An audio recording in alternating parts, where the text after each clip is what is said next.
Welcome. Thank you for stopping by our website. What I'd like to do for the next few minutes is talk to you about three of the most important models that we use in our coaching practice: the results model, the leadership model, and our coaching alignment model. Starting with the results model, one of the most important things we do when we initially meet with leaders is to find out what are the most important results that they need to achieve over the next 6 to 12 months and get a clear understanding of those results and make sure that there's alignment between that leader and his or her direct reports and their superiors around those results. Because in many cases, we find that there's not alignment around those results. There's either not alignment around the specific results or not alignment around the timetable of when those results need to be achieved. So that's the first step.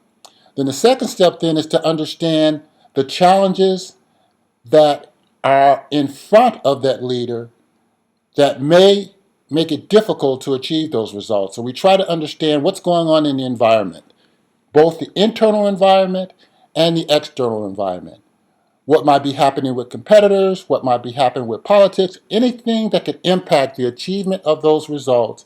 We try to get as much understanding as we can with the leader and with key interviews within the organization. The next step then is to understand the leadership culture, get a view of the leadership culture. Now, there's a leadership culture survey that we conduct that's really the best way for us to get a fundamental understanding of the leadership culture of that organization. Because what we're trying to understand are what are the core behaviors, values, and practices that really drive that organization. Because once you understand that, then you can have a really clear understanding of that performance culture, of the performance culture. Because then that leads to the management practices, measures, and accountability in that organization. And then it also leads to the results and also the systems and structures that have been created in that organization that are repeated and becomes habits within that organization. Now, there are four principles that underline this particular model that we use. The first principle is organizations are perfectly aligned to get the results that they're getting. So if you want to just have incremental improvement in results, then just tweak the alignment within the organization. Just do a few things as it relates to improving leadership. But if you want to have massive change, quantum leap change in organizations, then you really have to look at how is your leadership culture aligned with the significant results that you want to achieve in the future. Another principle is organizations never exceed the leadership capability. Essentially, what we're saying here is leaders set the bar. So it's important to really focus on, in your talent management initiatives, that you focus on getting your leaders, maximizing their capability. Because again, it's the leaders that set the bar of the organization's future, and it sets the bar on the challenges and even the risks that an organization is willing to take in order to be the best that they can possibly be. The next principle is leaders first need to be transformed by the transformation. What we're saying here is that leaders go first. Leaders need to recognize that you can talk about change, you can talk about improvements, you can talk about the sacrifices that are necessary in order to accomplish the highest caliber of results. But leaders need to role model that change. They need to be the change for the people to follow.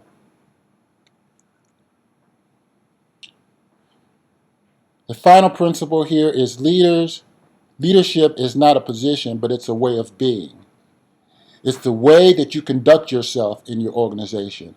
It's the way that you demonstrate what does it mean for the brand that you're trying to hold up as being what your organization should be. Now, there's a whole lot more depth, a whole lot more information that goes into this model. But I just wanted to give you just a sneak preview of what goes into the results model. The next model is the leadership model. And again, just want to give you a sneak preview into the model. When you look at the organization's alignment that we talked about earlier, everything that a leader does in organizations particularly is around a leadership system. And so what do leaders do? They set direction, communicate that direction, they organize and plan and align around that direction, they set measures of performance and plan around that direction, they align the talent, manage talent around that direction, and then they have organization learning, etc., in order for people to continue to learn and to grow within that organization. And at the core of the leadership system is the mission and the vision, and then the key stakeholders that need to be addressed in terms of their requirements. So the complexity of a leader and a leadership system is to manage all these dynamics. Now, what we find in working with organizations is the leadership team may not be totally aligned around all these areas. And what's most critical, especially when it comes to execution of strategy, is to have alignment around the direction and the communication of that direction to the organization. Also being aligned around how the organization is going to be set up in order to achieve these results, achieve the strategy, and how resources are going to be aligned so that they hit the most important areas at the right time. Now, again, I just given you the highlights of this model.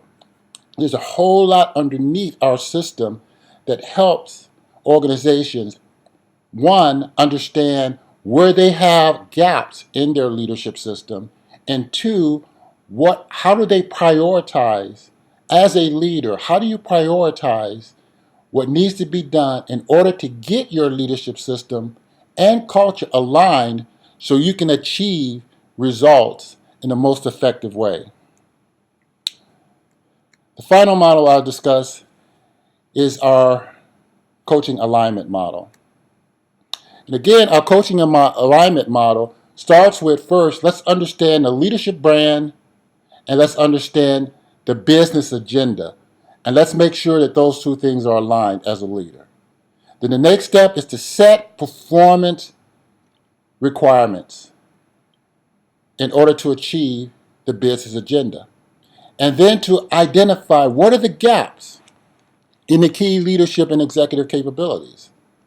What are they? Let's understand those gaps from an individual perspective, and let's understand those gaps from a team perspective. The next step then is to build the coaching and change strategy.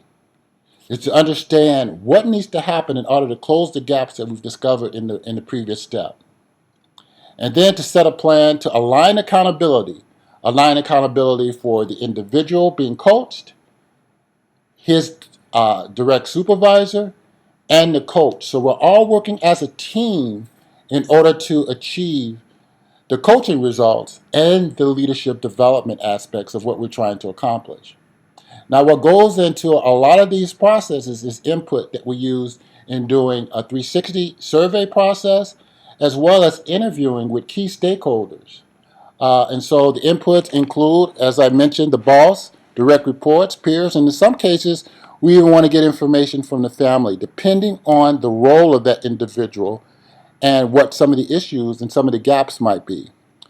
We also get an understanding of that individual's network and to make sure that we help that leader build a network that's going to give him unvarnished feedback in terms of how he or she might be doing as it relates to the coaching and the ongoing process. We also gauge that leader's readiness to change, because some leaders are ready for coaching and some are not. So before we have organizations invest a tremendous amount of time and effort and money, we help them understand where that leader may need a little bit more work before they're ready to engage in this personal change process. And then we also set critical success factors that are agreed upon between the leader being coached, his boss, and the coach, so that we make sure that we focus this coaching in the right areas. Now, along the way, as we begin the coach process, we might identify some root causes to some issues that might be creating certain behavior issues. We try to prioritize what those things are, and then we move forward with different coaching practices and behavior recommendations and things that we will do with that leader in order for them to change not only change the behavior, but also get an insight in terms of what paradigms or assumptions that they might be having regarding leadership, regarding relationships, regarding success that they might need to change in order for them to be more effective. As we go about executing the coaching plan, there's things that will work. We'll get those things going in a more consistent way. And then there's things that may not work that we might need to change. But all of that is part of the coaching and learning process. And then along the way, we measure, we monitor, and we adopt those things that's going to allow us to achieve what we need to achieve within the time frame that we've agreed upon. Now, what we have over here is leadership skills and capabilities and key gaps.